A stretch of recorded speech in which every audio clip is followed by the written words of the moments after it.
आप देख रहे हैं न्यूज 18 इंडिया। मैं हूं आपके साथ जसप्रीत कौर। लोकसभा चुनाव के लिए बीजेपी अपने उम्मीदवारों की पहली लिस्ट कुछ ही देर में जारी कर सकती है।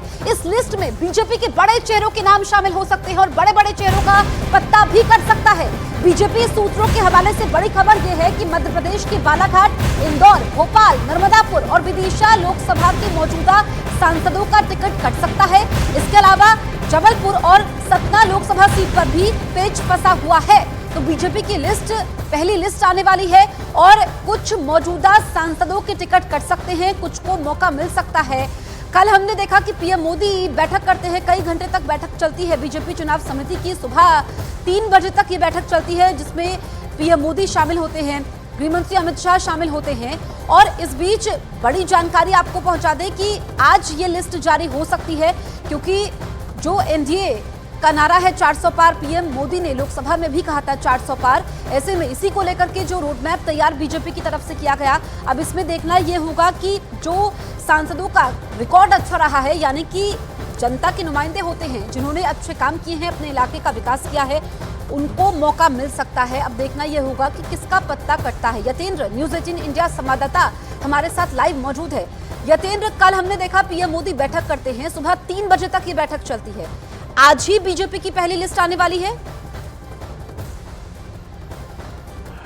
देखिए, बिल्कुल बीजेपी अपने जो फॉर्मूला है कि जीत किसी भी तरह से होनी चाहिए और जो जनता की उम्मीदें हैं उन पर उम्मीदवार खरे उतरने चाहिए, उन सभी समीकरणों को ध्यान में रखते हुए 400 पार का नारा दिया है, उसको लेकर हर एक सीट पर फूंक फूंक कर कदम रख रही है। और कल करीब 11 बजे केंद्रीय चुनाव समिति की बैठक हुई जो करीब 3:15 साढ़े 3 बजे तक चली, यानी कि 4.5 घंटे तक मंथन हुआ। लेकिन इससे पहले शाम को 5 बजे प्रधानमंत्री आवास पर प्रधानमंत्री नरेंद्र मोदी, बीजेपी अध्यक्ष जेपी नड्डा, गृह मंत्री अमित शाह की अलग से एक बैठक हुई, क्योंकि पहले कोर ग्रुप जो अलग अलग स्टेट्स की जो चुनाव समिति है उनका जो कोर ग्रुप है उनके साथ पहले गृह मंत्री अमित शाह और बीजेपी अध्यक्ष जेपी नड्डा पिछले 3-4 दिन से लगातार बैठ रहे थे। उन सबका फीडबैक प्रधानमंत्री को कल उनके आवास पर दिया गया। करीबन 5 से 5.5 घंटे वो बैठक चली और उसके बाद रात 11 बजे ये केंद्रीय चुनाव समिति की बैठक शुरू हुई और एक सीट पर प्रेजेंटेशन दिया गया। तो ये है, लेकिन इसमें बड़ी जानकारी ये मिल रही है कि बालाघाट, इंदौर, भोपाल और नर्मदापुर और विदिशा लोकसभा के मौजूदा सांसदों का टिकट कट सकता है।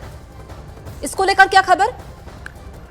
देखिए बिल्कुल वही मैं आपको बता रहा हूं कि एक एक सीट का प्रेजेंटेशन दिया गया और जो प्रेजेंटेशन में ये कई सारी सीटें, मध्य प्रदेश खास तौर पर देखा जाए तो ये सीटें सामने आई हैं जिनका नाम आपने लिया, इंदौर, नर्मदापुरम, बालाघाट और विदिशा।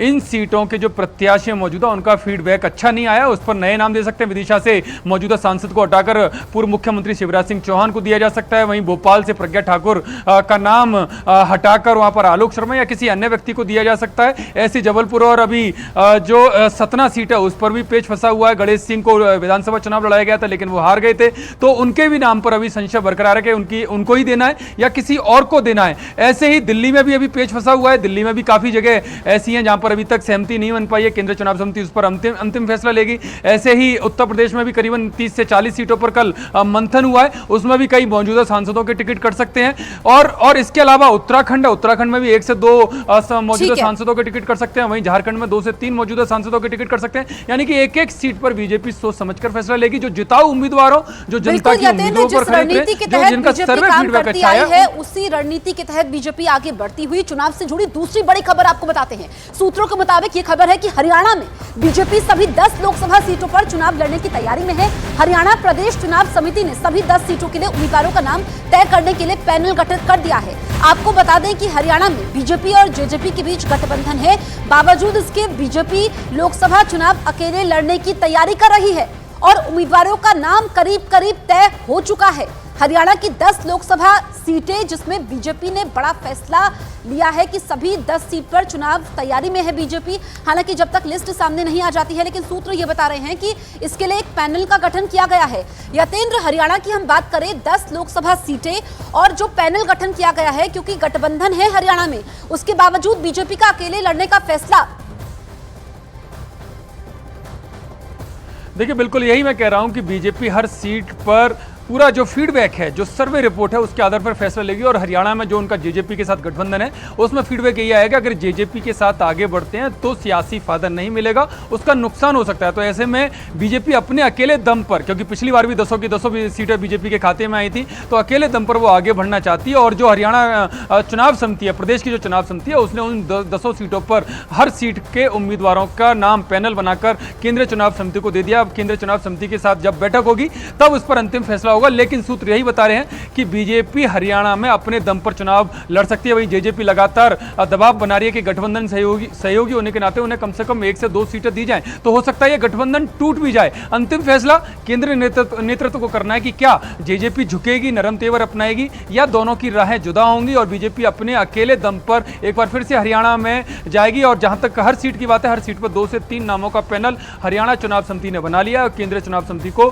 भेज दिया गया है। जहां जैसे हिसार की बात करें तो हिसार पर जो मौजूदा सांसद हैं उनके अलावा कैप्टन अभिमन्यु का नाम भेजा गया है। भिवानी सीट पर जो मौजूदा सांसद हैं उनके अलावा केंद्रीय मंत्री भूपेंद्र यादव का नाम यहां पर भेजा गया है। अंबाला से अशोक तंवर का नाम भेजा गया क्योंकि वहां के जो मौजूदा सांसद थे उनका निधन हो गया। ऐसे करके गुड़गांव से राव इंद्रजीत का नाम भेजा गया है। ऐसी तमाम सीटें जो 10 नाम तय कर रही है। यतीन्द्र रही है हमारे साथ। हिमाचल प्रदेश में मची सियासी घमासान पर इस वक्त की सबसे बड़ी खबर ये मिल रही है कि हिमाचल सरकार लगातार अयोग्य विधायकों के संपर्क में है। चंडीगढ़ के एक होटल में मंत्री विक्रमादित्य सिंह ने सस्पेंड किए गए विधायकों से मुलाकात की है। सीएम सुक्खू ने कल ही इस बात के संकेत दिए थे कि अयोग्य विधायकों के वापसी के दरवाजे खुले हुए हैं।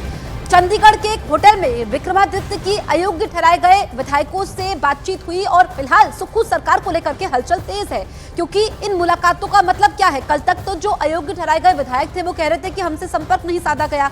जो पर्यवेक्षक वहां पर आए थे उन्होंने भी हमसे कोई संपर्क नहीं किया है और ना ही वो पत्ते खोल रहे थे। लेकिन एक तरफ तो सुक्खू कह रहे हैं कि वो अगले 5 साल तक सरकार चलाने वाले हैं, यानी कि 5 साल का जो मैंडेट उनको मिला है वो पूरा करेंगे। लेकिन ये तस्वीर आप देख लीजिए, अयोग्य एमएलए से विक्रमादित्य की मुलाकात। विक्रमादित्य जो पहले इस्तीफा देते हैं, बाद में उनका इस्तीफा नामंजूर होता है। वो कहते हैं पार्टी पर दबाव नहीं बनाएंगे, सब कुछ ठीक है। अब दूसरी तस्वीर, चंडीगढ़ में ये मुलाकात होती है और अयोग्य विधायक वापस आ सकते हैं, क्योंकि कल ही स्पीकर उनको अयोग्य ठहराते हैं कि व्हीप जारी किया गया था। ऐसे में वो एक पार्टी सिंबल पे, कांग्रेस के सिंबल पर चुनाव लड़ते हैं और वो उसके बाद किसी और पार्टी को वोट देते हैं। तो फिर उस पर हमने देखा कि कल प्रतिक्रियाएं भी सामने आई। यतेंद्र, अब विक्रमादित्य का अयोग्य विधायकों से मिलना, क्या इनकी पार्टी में वापसी हो सकती है? पार्टी में अभी भी इनके लिए दरवाजे खुले हुए हैं? देखिए, राजनीति में कोई भी स्थिति या कह सकते हैं कि पूर्वानुमान लगाना बड़ा मुश्किल होता है, क्योंकि ऊंट कभी भी किसी भी करवट बैठ सकता है। और लगातार हिमाचल में यही देखने को मिल रहा है कि जिस तरह से राज्यसभा चुनाव में कांग्रेस की करारी हार हुई, पूर्ण बहुमत होने के बावजूद, अच्छी खासी सीटें होने के बावजूद बीजेपी ने उनको करारी मात दी और ऐसे में सरकार खतरे में आ गई। हालांकि विधानसभा अध्यक्ष ने तुरंत ध्वनिमत से जो बजट पास है वो पास कराया और विधानसभा अर्जन कर दी गई, तो कुछ समय के लिए खतरा जरूर टल गया। विक्रमादित्य की नाराजगी खुलकर सामने, आंखों में आंसू सामने आई, लेकिन एक दिन बीतने के बाद वो भी सुक्खू के साथ बैठते हुए नजर आई। लेकिन अब जो सुबह जो तस्वीरें सामने आई हैं, जो खबर आई है कि वो बागी विधायकों से मिले हैं, तो ऐसे में 2 तस्वीरें निकल कर आती हैं। क्या बागी विधायकों के साथ उनका कुछ और मामला चल रहा है, कुछ और चर्चा हुई है कि क्या अभी भी सरकार संकट में, या फिर मामला जो बताया जा रहा है कि वो वापस लाने की उनको तैयारी हो रही है, जिनका निष्कासन हो चुका है, उनको किस तरह से वापस। तमाम सवाल खड़े होते हैं। सीएम सुखविंदर सिंह सुक्खू ने कल ही संकेत दिए थे कि निलंबित विधायकों की कांग्रेस में वापसी हो सकती है। न्यूज़ 18 इंडिया से बात करते हुए सीएम सुखविंदर सुक्खू ने कहा था कि निलंबित विधायकों के लिए कांग्रेस में वापसी के दरवाजे खुले हुए हैं। ये सुक्खू ने कहा था। एक तरफ तो हमने देखा कि सुक्खू ने कहा कि वो संकट नहीं है, पूरे 5 साल अपनी सरकार चलाएंगे। दूसरी तरफ उन्होंने ये संकेत दे दिए थे कि जो अयोग्य विधायक करार दिए गए हैं उनके लिए वापसी के दरवाजे खुले हुए हैं। 6 विधायक हमारे गलती की है, भाई है जो हरियाणा में बैठे हैं, जो अगर गलती की है हमारे छोटे भाई है। ओके, कुछ बड़ा भी होगा कोई, लेकिन मैं ये कहता हूँ कि गलती भी माफ की जा सकती है। आप अगर आना चाहते हैं कांग्रेस की विचारधारा से, जो आपका हमेशा स्वागत है।